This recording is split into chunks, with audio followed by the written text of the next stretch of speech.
السلام علیکم ورحمۃ اللہ وبرکاتہ۔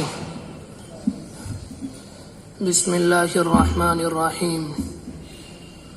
الحمد للہ وکفی وسلام علی عبادہ الذین اصطفی، اما بعد۔ اعوذ باللہ من الشیطان الرجیم، بسم اللہ الرحمن الرحیم۔ والربانیون والاحبار بما استحفظوا من کتاب اللہ وكانوا عليه شهداء، صدق الله العظيم۔ وقد قال النبي صلى الله عليه وآله وسلم: إن الدنيا خلقت لكم وخلقتم للآخرة، أو كما قال عليه الصلاة والسلام۔ بہت ہی عزت و احترام کے مستحق میرے بزرگوں، قابل قدر دینی اور ایمانی بھائیوں، اللہ تبارک و تعالی نے انسانوں کے لیے اس دنیا کو پیدا کیا، اور انسانوں کو اس مقصد سے پیدا نہیں کیا کہ انسان دنیا کے اندر صرف اپنی فکر میں لگ جائے، اسے صرف اپنی فکر ہو، اپنے گھر بار کی فکر ہو، اپنے بیوی بچوں کی فکر ہو۔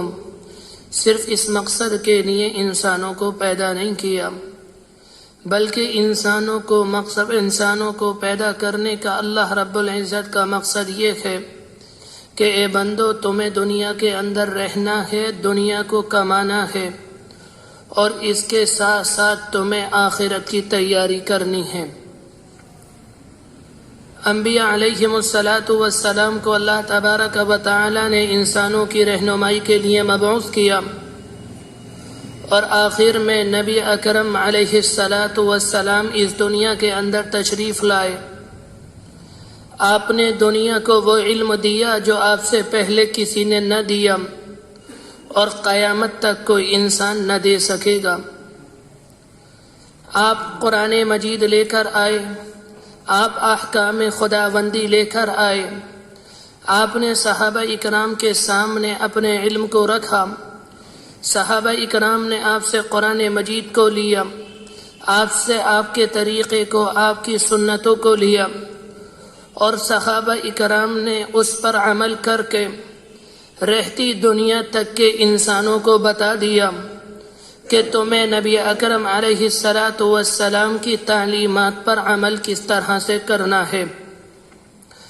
میرے بھائیوں، آج کا دور انحطاط کا دور ہے، زوال کا دور ہے۔ علمی زوال بھی اس زمانے میں ہے، عملی انحطاط بھی اس زمانے میں ہے۔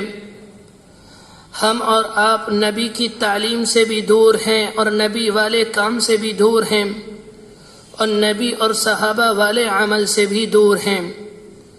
ہم اپنے بچوں کو اللہ کے رسول علیہ السلام والی تعلیم نہیں دیتے، ہم اپنے بچوں کو قرآن مجید نہیں پڑھواتے، ہم اپنے بچوں کو اللہ کے رسول علیہ السلام کی مبارک احادیث یاد نہیں کراتے۔ یہ انسانوں کا علمی زوال ہے، اور ہم آپ کے طریقوں پر عمل نہیں کرتے۔ دو چار سنتوں پر عمل کرنے کا مطلب یہ نہیں ہے کہ ہم نے اللہ کے رسول علیہ السلام کی مبارک سنتوں کا حق ادا کر دیا۔ آپ کی سنتوں کا حق ادا اگر دنیا میں کسی نے کیا تو صحابہ کرام نے کیا، اس کے علاوہ روئے زمین پر ایسی کوئی جماعت نہیں جس نے اللہ کے رسول علیہ السلام کی سنتوں پر عمل کا حق ادا کر دیا ہو۔ میرے بھائیوں، ہم علمی طور پر بھی دور ہیں اور عملی طور پر بھی دور ہیں۔ اس پہلو سے ہمیں غور کرنے کی ضرورت ہے۔ اللہ کی طرف سے نبی اکرم علیہ السلام دین اسلام لے کر آئے، اور آپ نے صحابہ اکرام کو دین اسلام پہنچایا۔ حجۃ الوداع کے موقع پر تقریباً 1.25 لاکھ صحابہ اکرام اللہ کے رسول علیہ السلام کے ساتھ تھے۔ حجۃ الوداع اس حج کو کہتے ہیں جو نبی اکرم علیہ السلام نے سب سے آخر میں حج فرمایا۔ آپ نے صرف ایک ہی حج کیا، اسی حج کا نام حجۃ الوداع ہے، اور آپ نے اعلان کرا دیا تھا اپنے صحابہ اکرام میں کہ اس سال میں حج کے لیے جاؤں گا، جسے چلنا ہو وہ میرے ساتھ چلے۔ تو تقریباً 1.25 لاکھ صحابہ اکرام اللہ کے رسول علیہ السلام کے ساتھ تھے۔ 9 ذی الحجہ کو اللہ کے رسول اپنے تمام صحابہ کو لے کر عرفات کے میدان میں آئے، اور اس میدان کے اندر آپ اپنی اونٹنی پر سوار تھے۔ اس موقع پر آپ نے ایک خطبہ دیا، دین اسلام کا نچوڑ اس خطبے کے اندر اللہ کے رسول علیہ السلام نے بیان فرمایا۔ اس کے بعد آپ نے صحابہ اکرام سے یہ بات معلوم کی، جس دین کو لے کر اللہ نے مجھے بھیجا تھا کیا وہ میں نے دین تم تک پہنچایا کہ نہ پہنچایا؟ تمام صحابہ نے یہ بات کہی، اللہ کے رسول آپ نے پہنچانے کا حق ادا کر دیا۔ اس موقع پر اللہ کے رسول نے اپنی شہادت کی انگلی آسمان کی طرف اٹھائی اور اپنی نگاہیں آسمان کی طرف بلند کی اور یہ کہا، اے اللہ گواہ رہنا جو میرے صحابہ یہ بات کہہ رہے ہیں۔ اللہ کے رسول علیہ السلام سے صحابہ اکرام نے علم کو لیا اور عمل کو لیا، اور آپ کے علم کو، آپ کے عمل کو صحابہ اکرام نے اپنے ذہن و دماغ میں محفوظ کر لیا۔ صحابہ اکرام اللہ کے رسول علیہ السلام کی ایک ایک ادا کے محافظ تھے۔ وہ جیسا اللہ کے رسول کو کرتا دیکھتے وہ اس پر عمل کرنے کی کوشش کرتے۔ صحابہ اکرام کی جماعت ایک عاشقوں کی جماعت تھی۔ اللہ تبارک و تعالی نے اس جماعت کو اپنی نبی کی حفاظت کے لیے تیار کیا۔ اللہ کے رسول علیہ السلام کی مبارک سنتوں پر عمل کرنے کا صحابہ اکرام کو اس حد تک شوق تھا، ان میں سے ہر ایک کی چاہت یہ تھی، جس طرح سے اللہ کے رسول چلتے ہیں میں بھی اس طرح سے چلوں، جس طرح سے اللہ کے رسول علیہ السلام تناول فرماتے ہیں میں بھی اس طرح سے کھانا کھاؤں، جس طرح سے آپ کا حلیہ مبارک ہے اسی طرح سے میرا حلیہ ہونا چاہیے، جو کپڑے آپ پہنتے ہیں وہ کپڑے میرے ہونے چاہیے۔ ایک ایک صحابہ نے آپ کے اس ایک عمل کو لیا، اور تمام صحابہ کی چاہت تھی کہ ہم اس طرح سے عمل کریں جس طرح سے اللہ کے رسول علیہ السلام عمل کرتے ہیں۔ صحابہ اکرام نے اللہ کے رسول علیہ السلام کی اتنی نقل کی کہ نبی اور صحابہ کا ظاہری طور پر جو فرق ہوتا ہے انہوں نے اتنی نقل کی اس ظاہری فرق کو ختم کر دیا۔ حدیث شریف کے اندر آتا ہے کہ اللہ کے رسول مسجد نبوی میں بیٹھے ہوتے اور صحابہ اکرام دائرہ بنا کر آپ کے ارد گرد بیٹھے ہوتے۔ جو انسان مدینہ منورہ کے باہر سے آتا یا ملک عرب سے باہر سے آتا، جس نے اللہ کے رسول علیہ السلام کو دیکھا نہیں تھا، جب وہ آپ کی مجلس میں آتا تو اسے بیٹھے ہوئے سارے کے سارے ایک جیسے نظر آتے۔ آنے والے کو معلوم کرنا پڑتا، من فیکم محمد، تم میں محمد کون ہیں؟ جب صحابہ اکرام بتاتے کہ محمد علیہ السلام یہ ہیں، تب آنے والے کو پتہ چلتا کہ اللہ کے نبی یہ ہیں۔ صحابہ اکرام نے اتنی نقل کی وہ بالکل اللہ کے رسول کے مشابہ ہو گئے۔ صدیق اکبر ہجرت کر کے اللہ کے رسول علیہ السلام کے ساتھ مدینہ منورہ پہنچے، اور اللہ کے رسول علیہ السلام کا معمول یہ تھا، آپ ایک دم کسی بستی کے اندر داخل نہیں ہوتے، بلکہ بستی سے پہلے قیام فرماتے اور بستی کے لوگوں کو اطلاع کراتے کہ نبی علیہ السلام آ چکے ہیں۔ اللہ کے رسول مدینہ منورہ پہنچے، اور وہاں پہنچنے سے پہلے مدینے کی بستی سے باہر آپ نے قیام کیا۔ صدیق اکبر آپ کے ساتھ تھے۔ مدینے کے اکثر لوگوں نے اللہ کے رسول کو نہیں دیکھا تھا، بلکہ تو وہ تو مصعب ابن عمیر رضی اللہ عنہ کے نتیجے میں اسلام میں داخل ہوئے۔ جب وہ ان دونوں کے پاس آئے تو مدینے کے لوگ جنہوں نے اللہ کے رسول کو دیکھا نہیں تھا، انہیں ان دونوں میں پتہ نہ چلا کہ نبی علیہ السلام کون ہیں، بلکہ جیسی داڑھی اللہ کے رسول کی ویسی صدیق اکبر کی، جو حلیہ اللہ کے رسول کا وہ حلیہ صدیق اکبر کا۔ ان لوگوں نے صدیق اکبر کو اللہ کا رسول سمجھا اور صدیق اکبر سے مصافحہ کرنے لگے۔ کچھ دیر میں اللہ کے رسول علیہ السلام کے چہرے پر دھوپ کی کرنیں پڑیں۔ صدیق اکبر کھڑے ہوئے اور چادر کے ذریعے آپ پر سایہ کیا، تب جا کر لوگوں کو پتا چلا کہ اللہ کے رسول علیہ السلام یہ ہیں۔ میرے بھائیوں، صحابہ اکرام نے اس طور پر عمل کیا کہ انہوں نے ظاہری فرق کو بالکل ختم کر دیا۔ ہم اور آپ نبی کے طریقے پر عمل نہیں کرتے، ہمیں اس پہلو پر غور کرنے کی ضرورت ہے۔ اللہ کے رسول علیہ السلام سے دین اسلام کو صحابہ اکرام نے لیا، اور صحابہ اکرام سے تابعین نے لیا، تابعین سے تبع تابعین نے لیا۔ یہ ایک علمی تسلسل ہے، علمی سلسلہ ہے، جو آج قرآن مجید ہمیں نظر آتا ہے، جو حدیث شریف ہمیں اور آپ کو نظر آتی، یہ جو نمازیں آج قائم ہیں، ہم اور آپ جمعے کی نماز ادا کرنے کے لیے اس مسجد میں بیٹھے ہوئے ہیں، یہ تواتر کے ساتھ ہم تک پہنچا ہے، اور یہ علم اللہ کے رسول علیہ السلام سے چلا اور ہمارے ان اساتذہ پر پہنچا جن سے ہم نے یہ علم حاصل کیا۔ میرے بھائیوں، قرآن مجید کی ذمہ داری اللہ تبارک و تعالی نے اپنے ذمے لی ہے۔ کہتا ہے اِنَّا نَحْنُ نَزَّلْنَا الذِّكْرَ وَإِنَّا لَهُ لَحَافِظُونَ، قرآن مجید کو ہم نے نازل کیا، اس کی ذمہ داری ہمارے پاس ہے۔ لیکن دین اسلام کی ذمہ داری اللہ تبارک و تعالی نے امت کے مشائخ، امت کے صوفیہ اکرام اور امت کے علماء کے کاندھوں پر رکھی ہے۔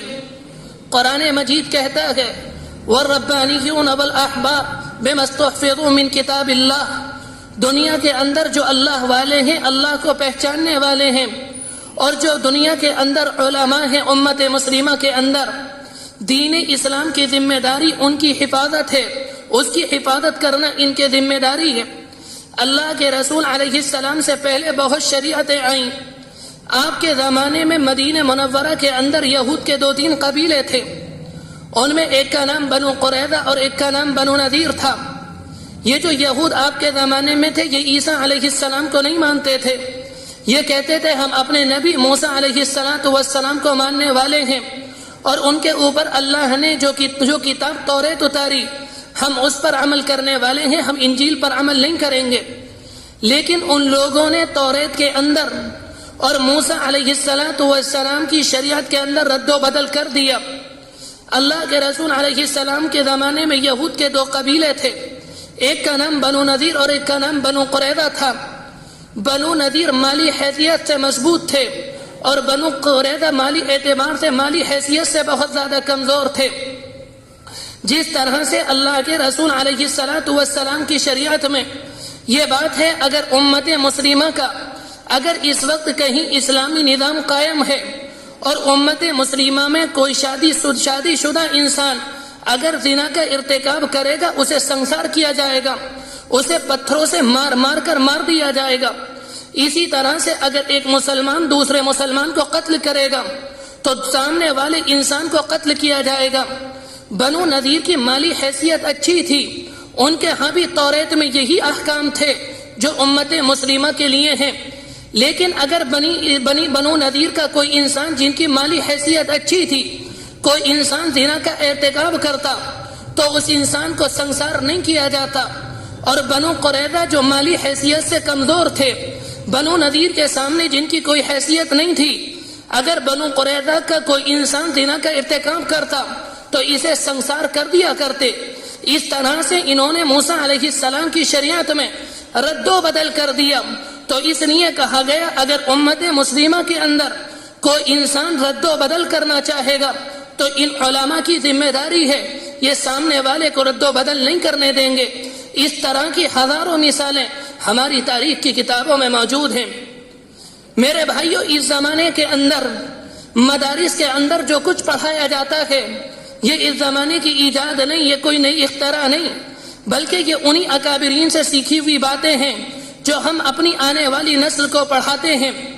ہر مسلم بندے پر، ہر مومن بندے پر، ہر صاحب ایمان پر یہ ذمہ داری ہے کہ سب سے پہلے وہ دین کو سکھائے اور آنے والی نسل کو دین اسلام کی تعلیم دے۔ لیکن اس بات پر افسوس ہوتا ہے کہ امت کے سینکڑوں بچے انگریزی تہذیب کی تعلیم حاصل کرتے ہیں۔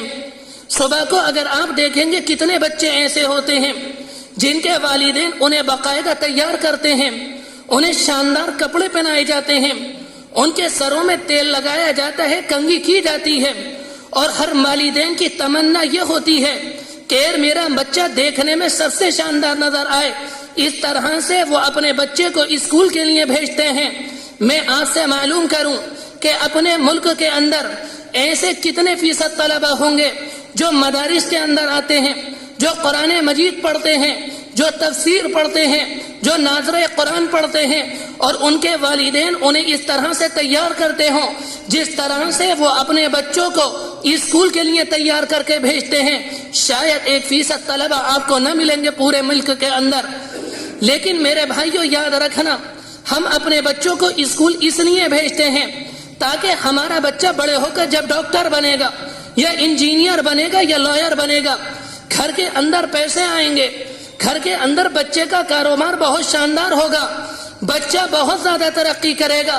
میرے اس جملے کو یاد رکھنا، اگر ہم نے اپنے بچے کو صرف ڈاکٹر بنایا یا اپنے بچے کو انجینئر یا لائر بنایا اور ساتھ میں بچے کو قرآن مجید نہ پڑھایا، بچے کو قرآن مجید کا ترجمہ نہ بتایا، بچے کو اللہ کے رسول علیہ السلام کی سیرت نہ پڑھائی، تو میرے بھائیوں یاد رکھنا، یہ بچہ بڑے ہو کر ڈاکٹر نہیں، یہ اپنے وقت کا ابلیس اور یہ اپنے وقت کا دجال بنے گا، یہ ماؤں کے پیٹوں کو چیر کر رکھ دے گا، یہ بڑے ہو کر لائر نہیں بنے گا، یہ بڑے ہو کر دجال بنے گا، یہ غریبوں کے لیے فیصلے الگ کرے گا اور معصوموں کے لیے، مالداروں کے لیے فیصلے الگ کرے گا، یہ جن سے پیسے لے گا ان کے حق میں فیصلہ کر دے گا اور غریب کو ڈبو کر رکھ دے گا۔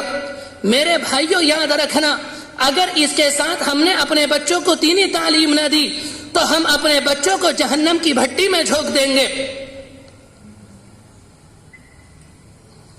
ہم اپنے بچوں کو جہنم کی بھٹی میں جھونک دیں گے۔ قرآن مجید کی آیت ہے، صرف آیت کی طرف اشارہ کر کے اپنی بات ختم کرتا ہوں۔ قرآن مجید کہتا ہے ربنا اطعنا سادتنا وکبراءنا فاضلونا السبیل۔ مفسرین نے لکھا ہے قرآن مجید کی اس آیت میں والدین کی طرف اشارہ ہے۔ کل یہ بچے اگر انہوں نے دنیا کے اندر نیک کام نہ کیے اور انہوں نے دنیا کے اندر غلط کام کیے اور اللہ نے ان کے لیے جہنم کا فیصلہ کر دیا، یہ بچے جب جہنم کے کنارے پہنچیں گے تو یہ اللہ تبارک و تعالی سے کہیں گے اے اللہ ذرا رکیے اور ہمارے والدین کو بلا کر لائیے، ہمارے والدین کو ہمارے سامنے لائیے۔ ان کے والدین ان کے سامنے لا کر کھڑے کیے جائیں گے۔ اس وقت یہ بچے کہیں گے اے اللہ یہ ہماری ماں ہے، اس نے ہم سے کہا بیٹا ڈاکٹر بننا ہے، ہم نے انہیں ڈاکٹر بن کر دکھایا، انہوں نے ہم سے دنیا میں کہا بیٹا انجینئر بننا ہے، ہم نے انہیں انجینئر بن کر دکھایا، انہوں نے دنیا کے اندر ہم سے کہا تمہیں لائر بننا ہے، ہم نے وکیل بن کر دکھایا۔ اے اللہ اگر دنیا کے اندر ہمارے والدین ہم سے یہ کہتے، اگر ہمارے والدین ہم سے یہ کہتے بیٹے تمہیں قرآن پڑھنا ہے، ہم انہیں قرآن پڑھ کر دکھاتے، ہمارے والدین ہم سے یہ کہتے بیٹے تمہیں حفظ کرنا ہے، ہم انہیں حفظ کر کر دکھاتے، ہمارے والدین ہم سے یہ کہتے بیٹے تمہیں عالم دین بننا ہے، ہم عالم دین بن کر دکھاتے۔ اے اللہ ہم ان کی وجہ سے جہنم میں جا رہے ہیں، ربنا آتیہم ضعفین۔ اس وقت بچے کہیں گے اے اللہ ان کی وجہ سے جہنم میں جا رہے ہیں، انہیں دوگنا عذاب دیجئے، والعنہم لعنا کبیرا، اور اپنی لعنت کی بوچھار ان کے اوپر کیجئے۔ اللہ بچوں کی دعا کو سنے گا اور والدین کے لیے جہنم کا فیصلہ کر دے گا۔ آج بچوں کی تیاری کرتے ہیں، بچوں کو تیار کرتے ہیں، بچوں کا کیریئر اچھا ہو جائے، بچوں کو کھانے پینے کا انتظام کرتے ہیں۔ میرے بھائیو اللہ نہ کرے آج ان کا خیال تو رکھتے ہیں، کل یہ ہمیں اپنے ساتھ جہنم میں لے کر جائیں گے۔ حدیث شریف کے اندر آتا ہے اگر کسی نے اپنے بچے کو قرآن مجید یاد کرایا، جس نے اپنے بچے کو اللہ کے رسول علیہ السلام کی احادیث کا علم دلایا، اللہ اس کے والدین کے سر پر کل تاج رکھے گا اور اس معصوم بچے سے کہے گا اس کے خاندان کے 10 آدمیوں پر جن پر جہنم حرام ہو گئی ہوگی، اپنے خاندان کے ان آدمیوں میں سے جنہیں چاہے جنت میں لے جا، وہ انہیں جنت میں لے جائے گا۔